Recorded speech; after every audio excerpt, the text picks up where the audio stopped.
Em nome do Pai, do Filho e do Espírito Santo. Amém. Meus queridos irmãos e irmãs, no Evangelho de hoje nós lemos o fantástico capítulo 15 de São Lucas. No capítulo 15, São Lucas nos conta aquelas 3 parábolas da misericórdia.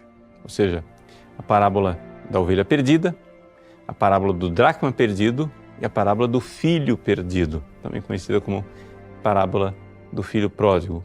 A versão que nós lemos é somente até o versículo 10, quer dizer, a parábola do filho pródigo fica de fora.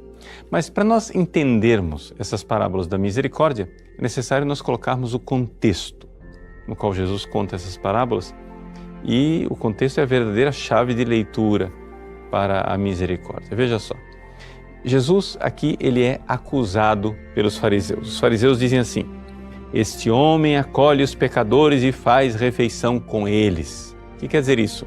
Fazer refeição com os pecadores aqui quer dizer que Jesus está misturado com os pecadores. Jesus está promíscuo. A palavra promíscuo quer dizer exatamente isso, misturar-se, né, com os pecadores. E essa é a acusação dos fariseus. Nós temos uma tendência, hoje, 2000 anos depois, de aceitar esta acusação dos fariseus como se aquilo fosse verdade. E assim como os fariseus diziam: Jesus vive com os pecadores, ele é um pecador, a tendência 2000 anos depois é o oposto, né? Porque extrema tangunt se, os extremos se tocam, é o oposto de chegar e dizer: Jesus come com os pecadores. Sabe por quê?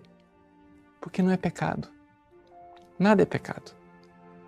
Deus está de boa, Deus não condena ninguém. Deus não veio para condenar ninguém e, portanto, nada é pecado. E aí, nós esquecemos de olhar o verdadeiro contexto. O Evangelho nos diz que, naquele tempo, os publicanos e pecadores aproximavam-se de Jesus para o escutar. E é isto que distingue estes pecadores dos fariseus. Os fariseus não se aproximaram de Jesus para o escutar e assim mudar de vida. Esses pecadores estão se aproximando de Jesus para o escutar e assim mudar de vida. Porque, é claro, ninguém ama o que não conhece. E, portanto, a primeira coisa que nós temos que fazer para poder amar a Deus é conhecê-lo. Hoje nós vivemos numa época onde o diabo fez a tarefa dele direitinho. O diabo sabe exatamente o que é que ele precisa fazer para fazer as pessoas não amarem a Deus. Ele jogou aquela cortina de fumaça dizendo assim: essa coisa de doutrina é uma coisa intelectual, abstrata, desencarnada, longe da realidade. Não estudem doutrina, não estudem os ensinamentos da igreja, não estudem a doutrina dos santos, dos papas, do magistério de 2000 anos. Não estudem nada disso. Vocês têm que amar Jesus.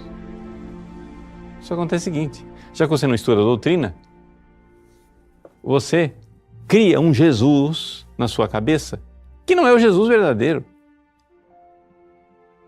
E você termina amando esta coisa que você criou. E, portanto, não ama o Jesus real, verdadeiro. Meus irmãos, nós precisamos fazer como esses pecadores aqui do Evangelho. Precisamos nos aproximar de Jesus para escutá-lo, para ouvir, para mudar as nossas opiniões, para mudar a nossa mentalidade. E a doutrina, o ensinamento de Jesus correto, é aquele de 2000 anos. É inútil falarmos, nós temos que amar Jesus. Não, mas qual Jesus? Qual dos Jesuses? Qual versão adaptada de Jesus você ama? Os fariseus também tinham uma ideia de Jesus, mas era uma caricatura.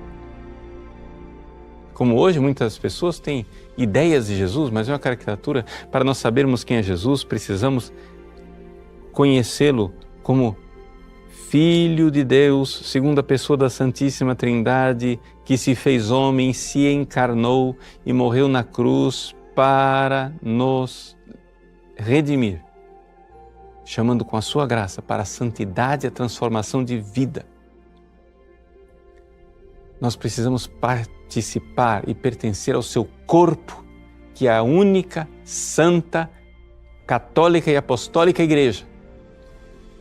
E ter esta fé, a fé da igreja de 2000 anos, e dizer, nesta fé eu quero viver e morrer. Aí você escutou Jesus. Este é o Jesus de verdade. E não, sei lá, um líder religioso, um cara legal, ou um Deus que não se importa com o nosso egoísmo e com o nosso pecado.